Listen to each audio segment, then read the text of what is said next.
समीकरण की सहायता से ज्यामितीय संबंधी प्रश्नों को हल करना सीखेंगे। लेकिन उसके लिए हमें ज्यामिति से संबंधित कुछ नियमों के बारे में पता होना चाहिए। सबसे पहले बात करते हैं त्रिभुज की। तो त्रिभुज एक ऐसी आकृति है जिसमें तीन भुजाएं होती हैं। त्रिभुज विषमबाहु हो सकते हैं, यानी कि स्केलन। विषमबाहु मतलब तीनों भुजाएं असमान हो, ऐसे त्रिभुज को हम विषमबाहु या स्केलन ट्राइंगल कहते हैं। समद्विबाहु त्रिभुज ऐसा त्रिभुज जिसकी दो भुजाएं आपस में बराबर या समान होती हैं तथा दो बेस एंगल, दो आधार के कोण, वो आपस में हमेशा बराबर होते हैं। और समबाहु त्रिभुज एक ऐसा त्रिभुज जिसकी तीनों भुजाएं आपस में हमेशा बराबर होती हैं और जिसके तीनों कोण कितने डिग्री के होंगे? 60 डिग्री के होंगे। तो ऐसे त्रिभुज को हम क्या कहेंगे? समबाहु त्रिभुज। अब इसमें भी हम इसको इस तरह से भी समझ सकते हैं कि विषमबाहु में न्यून कोण विषमबाहु कैसा होगा, जिसमें भुजाएं तो तीनों असमान होंगी लेकिन तीनों कोण भी कैसे होंगे? 90 डिग्री से कम होंगे। विषमबाहु समकोण की बात करेंगे तो एक कोण हमेशा 90 डिग्री होगा लेकिन भुजाएं असमान ही होंगी। अधिक कोण विषमबाहु की बात करेंगे तो एक कोण हमेशा 90 डिग्री से बड़ा होगा। भुजाएं तो असमान ही होंगी क्योंकि हम विषमबाहु यानी कि स्केलन की बात कर रहे हैं। अब यदि इसी में हमने इसको समद्विबाहु कहा तो समद्विबाहु न्यून कोण में जो कोण होंगे वो 90 डिग्री से छोटे होंगे। दो आधार के कोण बराबर होंगे लेकिन 90 से छोटे होंगे और तीसरा कोण भी 90 से छोटा ही होगा और दो भुजाएं आपस में हमेशा बराबर होंगी। अब यदि समकोण समद्विबाहु की बात करें तो एक कोण हमेशा 90 डिग्री होगा। बाकी के जो दो आधार के कोण होंगे वो हमेशा 90 डिग्री से छोटे, यानी कि कैसे होंगे? न्यून कोण होंगे। यानी कि ये यदि एक कोण 90 डिग्री है तो ये दोनों कोण कैसे होंगे? 45-45 डिग्री के होंगे। अब चूंकि समद्विबाहु है तो दोनों दो भुजाएं तो बराबर होनी ही चाहिए, यानी कि ये दो भुजाएं आपस में बराबर होंगी। अब समद्विबाहु अधिक कोण की यदि बात करेंगे तो उनमें से एक कोण क्या होगा? हमेशा 90 डिग्री से बड़ा होगा। अब यदि एक कोण 90 डिग्री से बड़ा होगा तो बाकी के दो कैसे होंगे? न्यून कोण होंगे। लेकिन ये दो कोण आपस में बराबर होंगे और ये दो भुजाएं भी आपस में बराबर होंगी। और अगर समबाहु की बात करेंगे तो समबाहु में तो सिर्फ एक ही बनता है जो कि न्यून कोण समबाहु होगा, क्योंकि इसके तीनों कोण 60 डिग्री 60 डिग्री 60 डिग्री ही होंगे और तीनों भुजाएं आपस में बराबर होंगी। त्रिभुज के तीन कोणों का योग हमेशा 180 डिग्री होता है। इसको इस एक्टिविटी के माध्यम से देख सकते हैं। कोण ए, कोण बी और कोण सी को यदि इस तरह से हम इन तीनों का योग करते हैं तो ये एक लाइन बनाते हैं, यानी कि कोण ए, कोण बी और कोण सी, इन तीनों का योग हमेशा 180 डिग्री ही आएगा। कोटिपूरक यानी कि कॉम्प्लीमेंट्री कोणों की बात करें तो यदि दो कोण ऐसे हैं जिनका योग हमेशा 90 डिग्री आता है तो ऐसे कोणों को हम क्या कहते हैं? कोटिपूरक यानी कि कॉम्प्लीमेंट्री एंगल्स। तो यदि एक कोण 30 डिग्री है तो इसका कॉम्प्लीमेंट्री यानी कि कोटिपूरक 90 - 30 यानी कि 60 डिग्री होना चाहिए। यदि एक कोण 20 डिग्री है तो इसका कोटिपूरक 90 - 20 70 डिग्री होना चाहिए। यानी कि एक कोण यदि थीटा है तो इसका कोटिपूरक कोण 90 - थीटा होना चाहिए। संपूरक कोण ऐसे कोणों को कहते हैं जिसमें दो कोणों का योग हमेशा 180 डिग्री होता है, यानी कि θ1 + θ2 इनका जो योग है वो हमेशा 180 डिग्री होगा। उदाहरण के तौर पर यदि एक कोण 30 डिग्री है तो दूसरा 180 - 30 यानी कि 150 डिग्री होना चाहिए। यानी कि एक कोण यदि थीटा है तो दूसरा कोण 180 डिग्री माइनस थीटा डिग्री होना चाहिए। तो इस तरीके से यदि एक संपूरक पता है तो दूसरा उसका संपूरक कोण हम 180 में से घटा के निकाल सकते हैं। यदि हमें एक कोण पता है 30 डिग्री तो इसका कोटिपूरक हम उसे 90 में से घटा के निकाल सकते हैं। तो कोटिपूरक संपूरक त्रिभुज के तीनों कोणों का योग जो 180 डिग्री होता है, ये जानकारी अगर यदि आपको है तो हम क्या कर सकते हैं, सरल समीकरण की सहायता से अपने सवालों को हल कर सकते हैं। एक त्रिभुज के अंतः कोण क्रमशः दे रखे हैं 3y, 2y + 20 और 5y - 40। और हम क्या जानते हैं कि त्रिभुज के तीनों कोणों का योग हमेशा 180 डिग्री होता है। तो हम यहाँ पर इसी नियम का प्रयोग करके अपना समीकरण बना लेते हैं। कोण A माना 3y डिग्री है, कोण B हमें कितना दे रखा है, कोण B 2y + 20 दे रखा है, कोण C 5y - 40 डिग्री दे रखा है, तीनों का योग 180 दे रखा है। ये तीनों लाइक हैं, सजातीय हैं। 3y 2y 5y 5y + 5y 10y हो गया, प्लस का 20 और माइनस का 40 माइनस का 20 डिग्री हो गया, ये बराबर 180 डिग्री। अब यहाँ पर हमें y चाहिए तो 10y इधर ही रखते हैं। -20 को जब उठाकर इधर लेके जाएंगे समीकरण के दूसरे पक्ष में तो ये प्लस का हो जाएगा। 10y = 180 + 20 कितना हो गया, 200 डिग्री।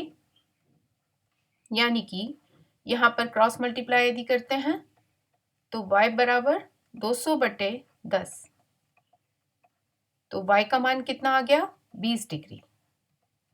अब यदि हमें y मिल गया तो हम तीनों कोणों को निकाल सकते हैं। पहला कोण एंगल A 3y, y की जगह हमने अभी y क्या निकाला है, 20 डिग्री, तो कोण A 60 डिग्री हो गया। कोण B 2y + 20 है, y की जगह हम क्या कर दें, 20 डिग्री डाल दें, तो ये कितना हो गया, 20 2 × 20 40 डिग्री प्लस 20 डिग्री कितना हो गया, 60 डिग्री। कोण C का मान 5y - 40 डिग्री, y की जगह हम क्या डाल दें, 20 डिग्री माइनस 40 डिग्री कितना हो गया, 5 दूनी 10, 100 - 40 यानी कि 60 डिग्री। तो इस तरीके से हमने नियम का प्रयोग किया, अपनी समीकरण बनाई और तीनों कोणों को निकाल लिया। अब एक समद्विबाहु त्रिभुज की समान भुजाएं दे रखी हैं 2y + 3 और 4y - 1। तो हम जानते हैं समद्विबाहु त्रिभुज कैसा त्रिभुज होता है, जिसकी दो भुजाएं हमेशा बराबर होती हैं। A, B, C यदि एक समद्विबाहु त्रिभुज है तो इसकी भुजाएं AB और AC हमेशा आपस में बराबर होंगी। तो बराबर भुजाएं हमें क्या दे रखी हैं, AB दे रखी है 2y + 3 और दूसरी AC भुजा हमें दे रखी है 4y - 1 और तीसरी भुजा 3y - 2। तो हम जानते हैं समद्विबाहु त्रिभुज में दो भुजाएं जो बराबर हैं, AB और AC। AB भुजा 2y + 1 है और AC भुजा 4y - 1 है। तो पहले हम इस समीकरण को हल कर लेते हैं।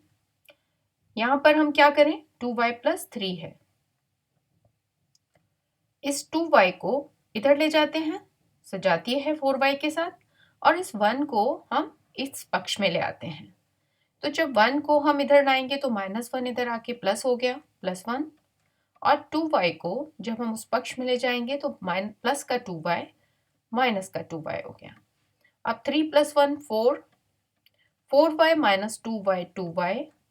अब यहाँ हम क्रॉस मल्टीप्लाई कर सकते हैं, कैंची का गुणन 2 4 के भाग में आ जाएगा, 2 दूनी 4, 2 बराबर y, यानी कि हम निकाल चुके हैं कि y का मान कितना हो गया, 2। बस अब क्या कर सकते हैं, हम तीनों भुजाएं भी निकाल सकते हैं। पहली भुजा AB 2y + 3 है, y के लिए हम 2 डाल देंगे, तो ये क्या बन गया, 2 दूनी 4 + 3 कितना हो गया 7 सेंटीमीटर। सेंटीमीटर में दिया हुआ है तो सेंटीमीटर ही लेंगे। AC भुजा साथ ही आनी चाहिए, चेक भी कर लेते हैं। 4y माइनस 1, 4y की जगह हमने 2 डाल दिया, माइनस 1, कितना हो गया ये 8 माइनस 1, 8 माइनस 1 7, यानी कि ये भी 7 सेंटीमीटर ही आ गया। अब यदि हम BC की बात करें तो BC भुजा कितना है 3y माइनस 2, y की जगह हमने 2 डाल दिया, ये कितना हो गया 3 दूनी 6 माइनस 2, यानी कि एक भुजा 4 सेंटीमीटर हो गई। तो जो समान यानी कि बराबर भुजाएं हैं वो 7-7 सेंटीमीटर हैं और BC भुजा 4 सेंटीमीटर है। अगला सवाल देखते हैं। एक समकोण त्रिभुज के दो न्यून कोणों का अनुपात 2:3 है, तो कोणों के मान बताने हैं। तो हम जानते हैं कि समकोण त्रिभुज एक ऐसा त्रिभुज है जिसका एक कोण हमेशा 90 डिग्री होता है। बाकी के दो कोण कैसे होते हैं, न्यून कोण होते हैं। ये दोनों कोणों का जो अनुपात है वो हमें कितना दे रखा है 2:3। अब यहाँ अनुपात दे रखा है, कोणों का मान नहीं दे रखा है, तो अनुपात का मतलब इसका सरलतम रूप होता है।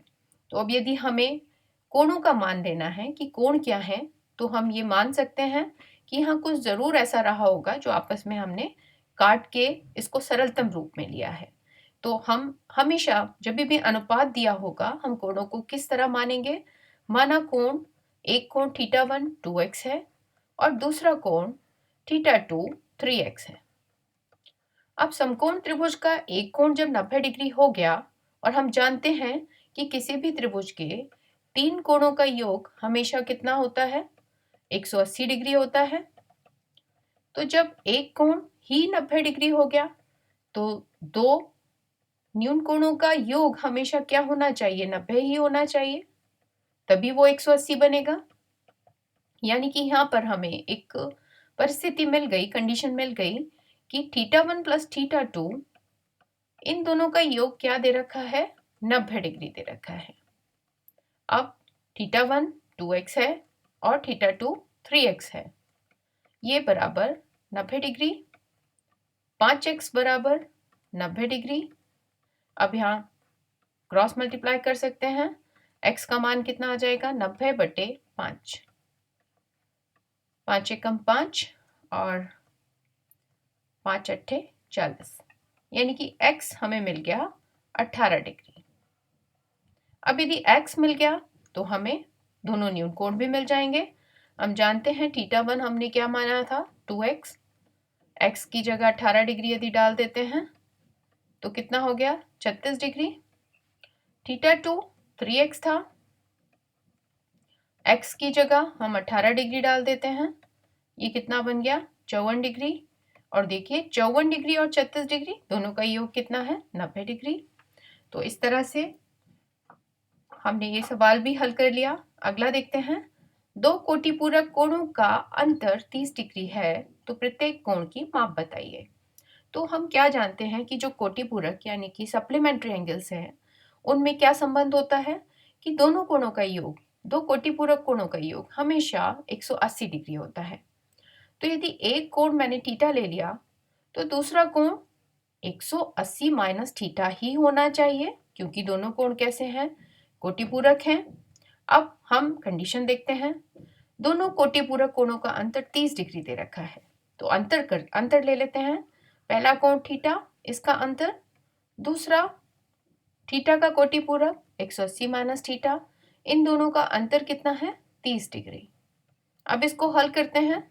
थीटा चूंकि ब्रैकेट के बाहर माइनस है, पहले हम ब्रैकेट को खोलेंगे तो 180 माइनस का हो गया और थीटा चूंकि बाहर माइनस था तो ये प्लस का हो गया। ब्रैकेट ओपन हो गया, खुल गया। अब दोनों लाइक थीटा और थीटा 2 थीटा हो गया माइनस 180 बराबर 30 डिग्री। 2 थीटा, इस 180 को यदि हम दूसरे पक्ष में लेके जाएंगे तो इधर माइनस का था, इधर ये जाके प्लस का हो गया। 2 थीटा बराबर 8 और 3 11 हासिल 1 2 हो गया। 2 थीटा बराबर 210, तो यहाँ से थीटा अब क्या हो जाएगा, यहाँ हम क्रॉस मल्टीप्लाई कर सकते हैं। 2 कहाँ चला जाएगा, नीचे भाग में, तो थीटा बराबर 210 बटे 2, 2 एकम 2, ना जाने का 0, 2 पंचे 10, यानी कि हमें एक कोण मिल गया 105 डिग्री। तो इसका कोटि पूरक 180 माइनस थीटा, यानी कि 180 माइनस 105 कितना हो जाएगा, 75 डिग्री। तो हमें अपने सवाल का जवाब मिल गया, दोनों कोटि पूरक कोण 105 डिग्री और 75 डिग्री, दोनों का योग यदि हम देखें तो 180 होगा। और यहाँ पर हमें परिस्थिति क्या, कंडीशन क्या थी कि दोनों का अंतर 30 था, तो हम चेक कर सकते हैं 150 का कोटि पूरक 75 और इन दोनों का अंतर हमें 30 डिग्री ही मिल रहा है। तो इस तरह से हम ज्यामिति संबंधी सवालों को भी